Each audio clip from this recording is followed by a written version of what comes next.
A taxa de natalidade no Brasil vem caindo sistematicamente desde a década de 1970. Na época, o índice de natalidade era de 4,7 filhos para cada mulher.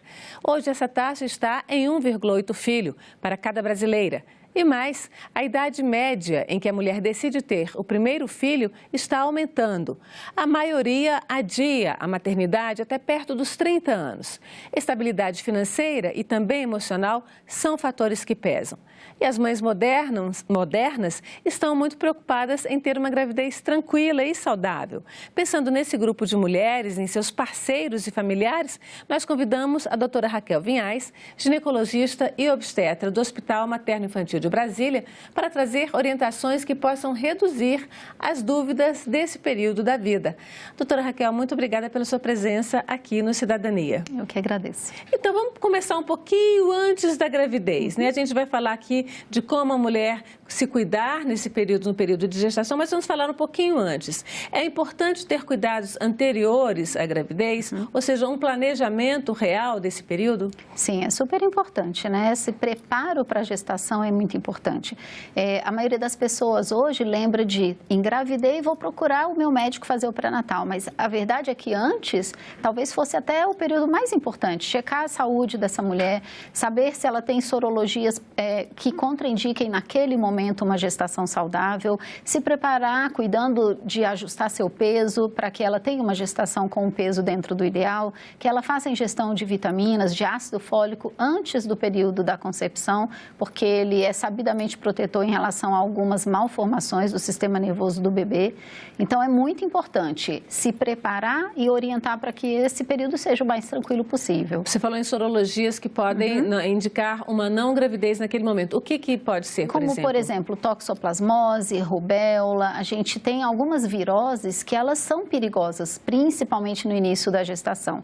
Naquela fase mais precoce da gestação, onde o bebê está se formando e que pode trazer consequências mais graves, sequelas. Então, uma mulher que acabou de fazer a imunização contra rubéola, por exemplo, ela vai ter uma positivação no exame dela, né, o IgG, que é uma imunoglobulina do passado, mas a IgM, que é a do presente, vai estar ativa naquele momento. Então, ela não deveria engravidar pelo menos pelo período de um mês, pelo risco que isso poderia representar para esse feto, para esse embrião que está se formando. Você falou também na ingestão do ácido fólico. Como é que isso pode ser feito? Então, o ideal é que antes do período concepcional, em torno de 3 meses aproximadamente, ela procure uma assistência de saúde para verificar se ela está bem de saúde e aí já começar a fazer a ingestão das doses ideais recomendadas pelos médicos de ácido fólico.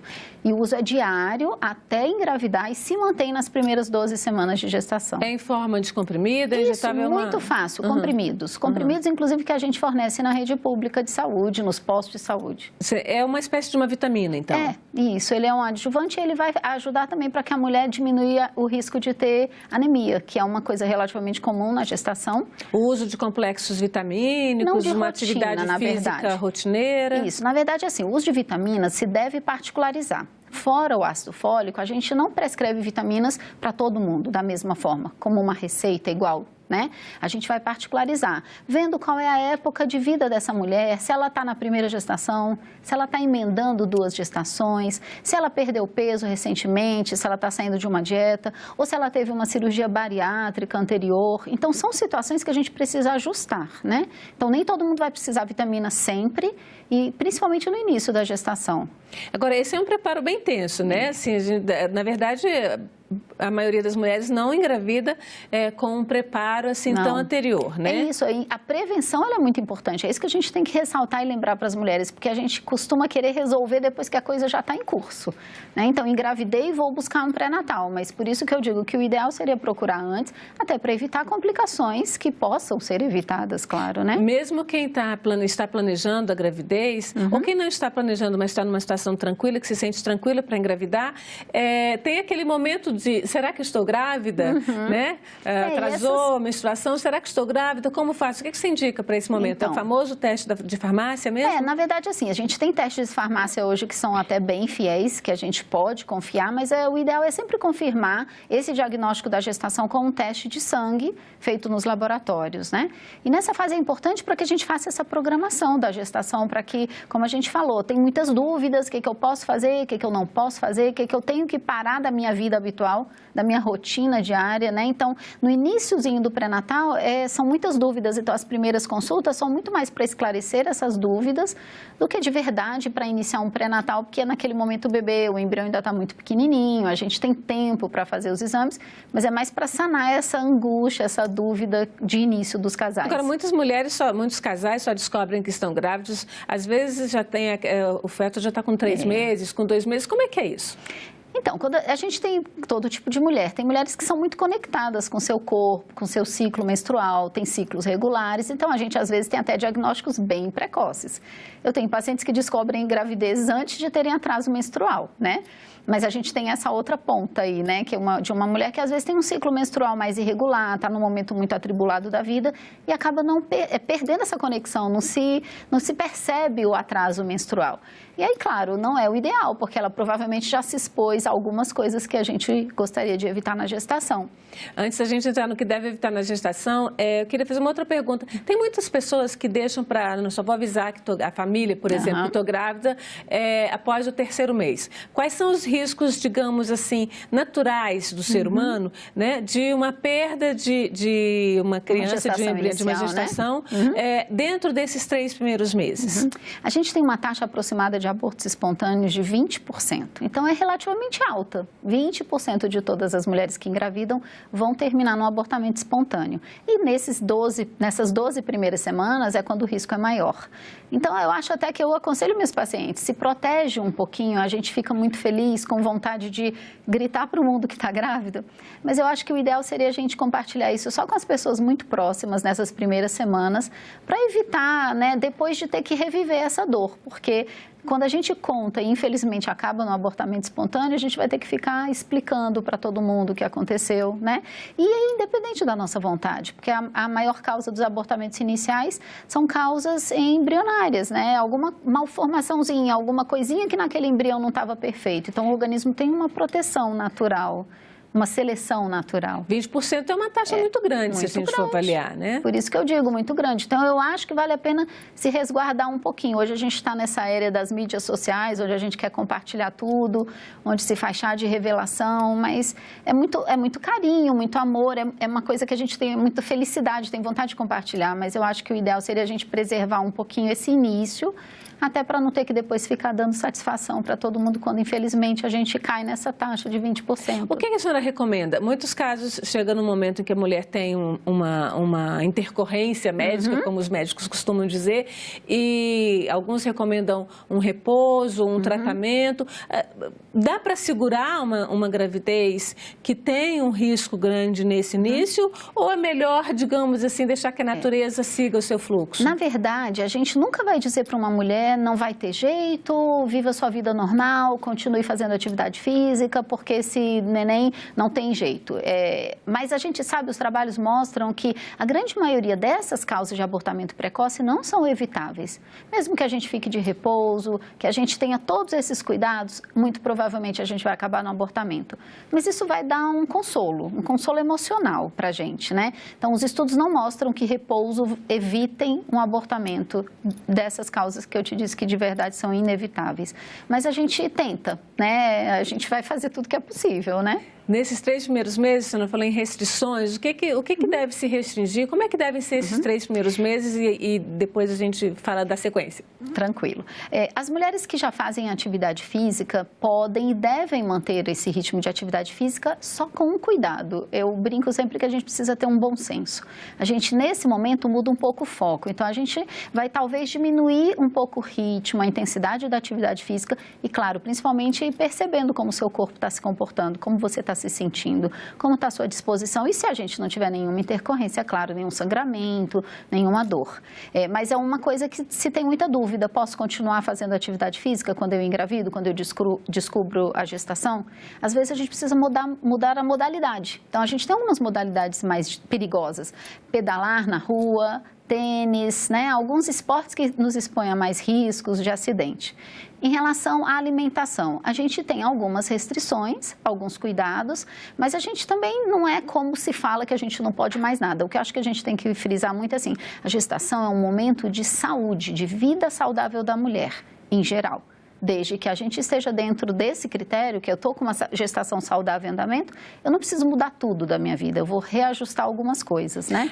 A senhora falou em antes da gravidez, se possível, se tivesse preparo anterior, o uso do ácido fólico. E a partir da descoberta da gravidez, já se recomenda o cálcio? Porque é muito comum. Hoje a gente vê... Não de rotina, não de rotina. Isso não é uma conduta que a gente use para todo mundo. De novo, é uma das coisas que a gente particulariza. Vai depender do quadro dessa mulher, da saúde dela, dos exames que ela vai fazer nesse início do pré-natal. Isso pode ser suprido pela alimentação? Todos os nutrientes da gravidez podem ser supridos pela alimentação ou o uso de vitaminas é sempre... Em geral, se a gente tem uma alimentação extremamente balanceada, sim. O difícil é a gente conseguir isso na prática. Então, assim, a gente dificilmente vai conseguir com a nossa alimentação suprir todas as nossas necessidades. Então, é sempre interessante e recomendável um acompanhamento conjunto com um nutricionista, uma nutricionista, porque a gente vai ter demandas aumentadas, né? A gente está gerando um bebê, então a gente vai estar doando para o bebê um monte dos nossos nutrientes, vitaminas, então é interessante que se faça esse ajuste, mas claro, particularizando. A senhora não é nutricionista, bem entendido, mas para quem não tem essa condição de ter um acompanhamento nutricional, nem sempre na rede, quem faz o acompanhamento na rede pública, a rede pública dispõe de uma orientação. O que a senhora orienta, assim, de modo bem geral? Bom, a gente... em relação à qualidade da alimentação, né? Então, a gente sabe, até aprendendo com os nossos colegas nutricionistas, que se a gente variar as classes dos alimentos, essa alimentação vai ser mais saudável, priorizando sempre, focando sempre nas verduras, legumes, proteínas magras e tentando controlar a ingesta de carboidrato e açúcar. Hoje a gente sabe, infelizmente, que o açúcar é um grande vilão. Mulheres, nós em geral adoramos açúcar, mas açúcar não vai trazer nada de benefício para o nosso bebê, nem para a gente. Vai aumentar o risco de ganho de peso excessivo, vai aumentar o risco até de desenvolver um diabetes gestacional. Então... E aí o açúcar entra as massas, né? Sim, os carboidratos, exatamente, de uma forma geral. Os carboidratos, eles são necessários com bom senso, em quantidades controladas, porque eles são uma fonte de energia muito importante. Aquele pãozinho gostoso. E é uma tentação, né? Mas a gente sabe que ele vai ser metabolizado e ele vai ser transformado em glicose. Né? Ele vai virar açúcar. Então, se a gente não comer doce, mas exagerar no carboidrato, não vai fazer tanta diferença, né? Então, é isso, focando nessa alimentação bem balanceada e tentando, claro, ver alimentos que são mais fáceis de digestão, que são mais leves, principalmente no período da noite, porque a gente vai mudando, nossa digestão fica mais lenta. A famosa azia, a gente tem muito que mais todas azia, as grávidas quase reclamam. Porque a gente tem um misto aí, a gente tem uma digestão mais lenta, a gente tem um acúmulo de gases, com o crescimento do útero, ele empurra o estômago, a gente tem mais refluxo para o esôfago, então a gente tem mais queimação, mais azia. E é anatômico e também funcional. Então, a gente não vai conseguir mudar isso. Esse é um estado transitório, vai acontecer durante a gestação, em algumas fases mais, outras menos, mas a gente não vai ter isso sanado enquanto o bebê não nascer.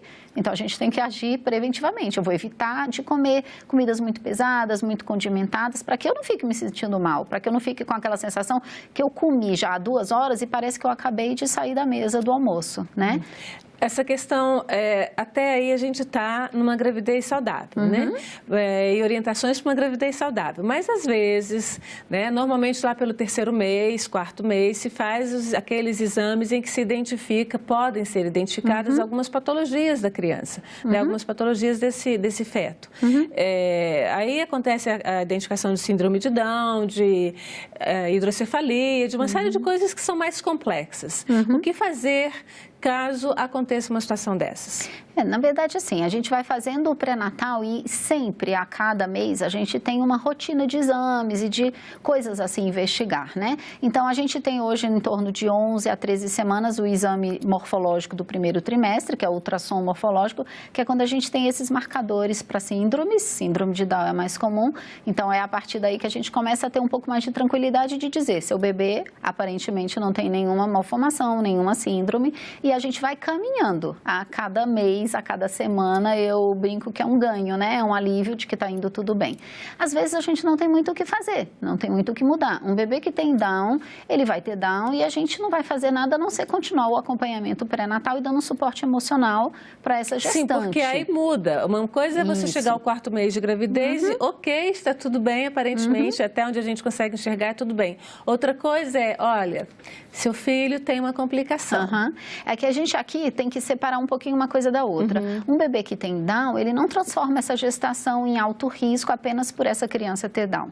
Mas, por exemplo, um bebê já que tem uma malformação mais severa, como uma hidrocefalia, como você mencionou, aí sim, ela precisa ser triada para um setor de gestação de alto risco. Por que ela vira uma gestação de alto risco? É porque aí a gente tem um risco maior para esse bebê. Primeiro que algumas síndromes, algumas malformações são incompatíveis até com a vida. Então, a gente tem maior risco de óbitos intraútero, né, de um óbito fetal. Ela precisa ser mais orientada e seguida de perto, porque existem alguns tratamentos que podem ser feitos até intraútero. A gente em Brasília não tem ainda tudo, mas algumas coisas a gente pode encaminhar e triar para São Paulo ou para o Hospital Universitário de Brasília, que a gente já tem. Então, assim, a gente está falando de uma gama muito grande de patologias, não daria até para a gente entrar em detalhes em todas, mas dependendo do problema que a gente está enfrentando, aí sim, de ela ser conduzida. Se a gente fala das coisas mais comuns, um pouquinho talvez mais para frente, uma hipertensão na gestação ou um diabetes, aí sim a gente vai também precisar cuidar orientando com qualidade de vida, alimentação e, às vezes, medicamentos, né? Uma coisa muito comum é a sonolência, né? Não só no começo da gravidez, mas às vezes no final também. O que fazer com a sonolência? Dormir? Olha, se possível, né? Mas na era atual que a gente vive hoje, nós mulheres que trabalhamos, então, assim, a gente aprende a lidar com isso, né? E aí a gente vai tentar o quê? O que eu aconselho é dizer para as grávidas, não fique no computador até mais tarde, não fique vendo um filme até mais tarde, não perca suas horas de sono que são preciosas, principalmente no final da gravidez, porque a gente não sabe o dia que o bebê vai nascer, o momento que o trabalho de parto vai começar. O trabalho de parto em si, ele já é cansativo, ele já é exaustivo. Então, se eu entro em trabalho de parto depois de uma noite que eu fiquei no computador, na internet até as 2 da manhã, eu já vou começar o trabalho de parto cansada. Então, acho que é isso, é usar com sabedoria dentro da realidade de cada mulher, né? Infelizmente, a gente não tem a situação ideal, que a gente possa dormir toda a tarde, descansar, né? Como Mas algo que possa ser feito, uma pausa, talvez algum tipo de afastamento? Se possível, sim, né? Assim, independente da causa aí, dependendo da particularidade de cada paciente, às vezes algumas pessoas enfrentam problemas no trabalho, aí sim a gente vai usar de um atestado de 1 dia, 2 dias para que ela descanse. Mas eu estava pensando mais na rotina diária de cada dia. Então, assim, talvez, se possível, inserir uma atividade durante a minha semana que me traga um momento de olhar para mim, para o meu corpo, para o meu bebê, de fazer uma conexão, fazer uma aula, talvez, de yoga, uma aula de pilates, onde eu vou aprender um pouquinho a lidar com a ansiedade, aprender a respirar. Preparar o corpo. Aí a gente já está pensando aqui agora no preparo para o nascimento, né? Preparar o corpo. Preparar o corpo para as modificações que a gravidez vai trazer, porque a gente muda tudo durante a gravidez, a gente muda nosso eixo gravitacional, a gente muda o jeito que fica em pé, a gente aumenta a quantidade de líquido do nosso sangue. Muda o humor também, muda o humor, muda tudo, né? A gente parece que está numa grande TPM, né? Eu brinco com os maridos, calma que isso passa, né? Porque não tão logo, porque no período pós-parto imediato, às vezes a gente fica mais sensível ainda, a mudança hormonal é muito grande, né? Mas se a gente puder trazer um momento assim de um pouco de liberar o estresse, fazer uma caminhada no parque, no final de semana, se não der para ser com maior frequência, mas a gente sabe que a frequência de atividade física é ideal. Meia hora por dia? Meia hora por dia já seria maravilhoso. Caminhadas, ou 4 vezes por semana, 40 minutos, já estaria muito bom, já é uma fonte de escape, de estresse, de tensões, né? E de ir se preparando para essas mudanças do corpo. A gente falou de alimentação, mas tem algumas outras coisas que acho que são importantes a gente lembrar. até não muito tempo, as mães eram incentivadas a tomar algumas bebidas, como, por exemplo, dizia a crônica popular que cerveja preta aumentava a quantidade de leite, as mulheres não eram tão coibidas com relação ao cigarro durante a gravidez. Como é que a gente deve lidar, como é que você orienta a lidar com essas questões? Algumas coisas são muito particulares de cada médico, né? A gente tem condutas que são universais, que todo médico vai falar a mesma linguagem. Outras coisas são muito particulares de acordo com as próprias concepções pessoais, né? Em relação ao álcool, a gente não tem, pela medicina, nenhuma autorização para liberar qualquer que seja a quantidade de ingesta de álcool pela mulher. Não tem nível de segurança? Não tem nível de segurança, porque os estudos não mostram para a gente qual é o limite. Por exemplo, uma taça por semana de vinho seria tranquilo. Não tem. A gente tem, inclusive, relatos de bebês que nascem com sinais de síndromes de abstinência de álcool, com pouca teoricamente ingesta de álcool, mas aí que tá. O que é o pouco para mim? O que é o pouco para você? Isso é difícil demais quantificar. Em estudos é muito difícil. Como é que a gente vai fazer um estudo com uma grávida, expondo ela à ingestão de álcool, correndo o risco de que isso tenha consequências? Então, claro que com bom senso, eu digo sempre, olha, um momento, digamos, de comemoração do casal, é o aniversário de casamento, é um dia que você quer brindar, tomar meia taça de vinho, muito eventualmente mesmo. Isso eu particularmente não acho que seja ruim, mas eu não posso, como médica, liberar nada de álcool para essa mulher. A questão do cigarro, que às vezes é mais complicada ainda, tem mulheres que não conseguem parar de fumar. E aí eu falo, eu já entendo assim, que eu estou falando de uma ingesta, quando a gente falava de álcool, uma coisa que é social e que não estou falando de uma mulher alcoólatra. O tabaco, o cigarro, ele é bem mais difícil, até a gente sabe, de controlar. Uma mulher que fuma uma carteira de cigarro por dia, ela dificilmente vai me ouvir se eu chegar e disser simplesmente, olha, você está proibida de fumar. É claro que, eu talvez gere um estresse maior, se eu for muito incisiva com ela desse jeito. A gente sabe que, claro, que o cigarro não traz nada de bom, ele pode trazer consequências principalmente ao ganho de peso desse bebê, então eu tenho um índice maior de bebês de baixo risco, de partos prematuros em mulheres tabagistas, mas a gente... De baixo peso, né? Isso, eu falei... Baixo risco, de baixo risco, peso, perdão, de baixo risco peso. de parto prematuro. Claro, com certeza. Mas assim, se eu consigo pelo menos diminuir o número de cigarros fumados por dia, quem sabe a gente pode devagarzinho ir progredindo no sentido de conseguir parar ou quase zerar o fumo, né? E se a gente consegue, eu tenho vários pacientes que no começo da gestação já conseguem parar de fumar porque sabem disso, já não fumava tão frequentemente, era uma tabagista mais social e ela acaba conseguindo parar. E eu digo, então pronto, agora aproveita a oportunidade e não volte nunca mais. E para mesmo, né? E para de vez, porque se você consegue parar durante o período da gestação, você tem que lembrar que depois você vai ter um bebê em casa e você vai querer criar seu filho.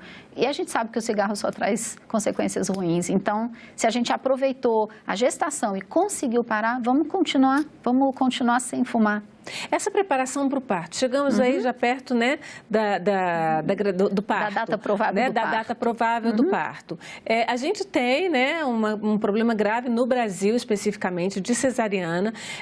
O que a mulher pode fazer para procurar ter um parto natural, que outros chamam de normal, ter um parto que não seja cesariano? O que dá para realmente fazer?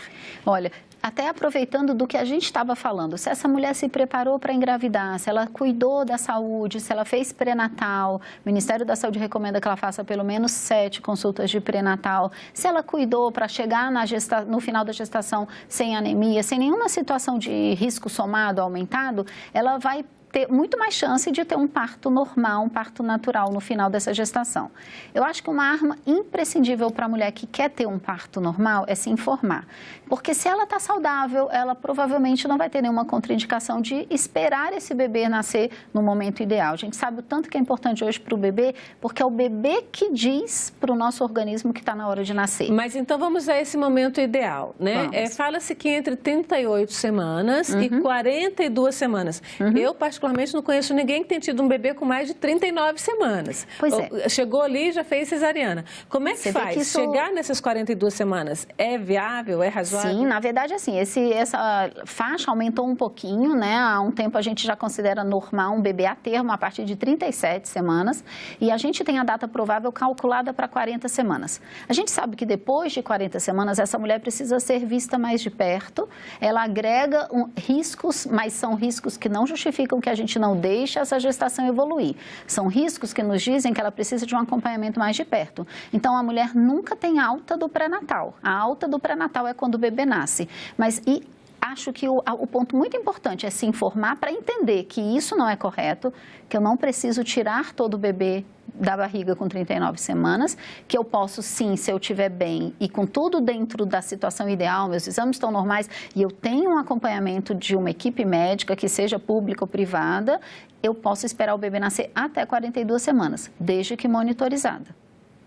Tá? Então, ela precisa estar indo à consulta de pré-natal nessa fase semanalmente, às vezes 2 vezes por semana nessa última semana de gestação. E a gente, antes da cesariana, tem outras ferramentas. A gente pode ajudar a tentar estimular o início do trabalho de parto de formas mais suaves, mais naturais, com chás, com exercícios, com acupuntura, até a gente chegar numa ferramenta que é a droga. A gente tem drogas de estímulo que a gente pode usar para iniciar o trabalho de parto. Então, a gente vai sempre dosar. Se eu precisar, eu tenho como iniciar, como estimular uma indução de trabalho de parto. E não necessariamente nem tentar e já ir para uma cesariana, se eu tiver condições para isso, é claro. Doutora Raquel, muito obrigada pela sua presença aqui no Cidadania e por esses esclarecimentos que eu acho que podem realmente tranquilizar as mulheres. Obrigada, foi um prazer.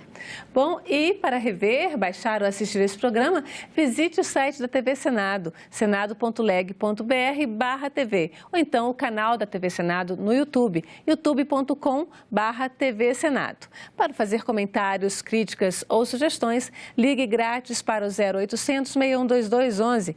Obrigada pela companhia. E até o próximo Cidadania.